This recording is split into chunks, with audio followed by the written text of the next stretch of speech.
বাবা তুমি কি করতেছো? তুমি আমাকে পাস্তা বানিয়ে দিচ্ছ না, এখন আমি নিজেই রান্না করছি।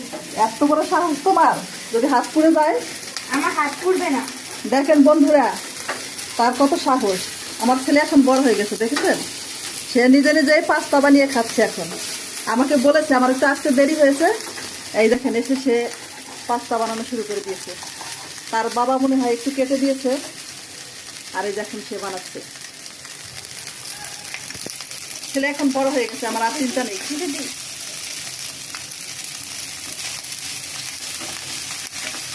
আমার সব কষ্ট গেছে। আর দিও না, দিও না, দিও না। ভালোই হয়েছে, আমার এখন আর বানিয়ে দেওয়া লাগবে না, তুমি নিজেই বানাতে পারবা, তাই না? হ্যাঁ,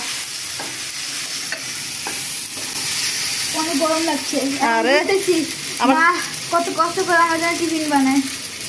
আরে এখন বুঝতে পেরেছে সে যে কত কষ্ট হয়, না বাবা?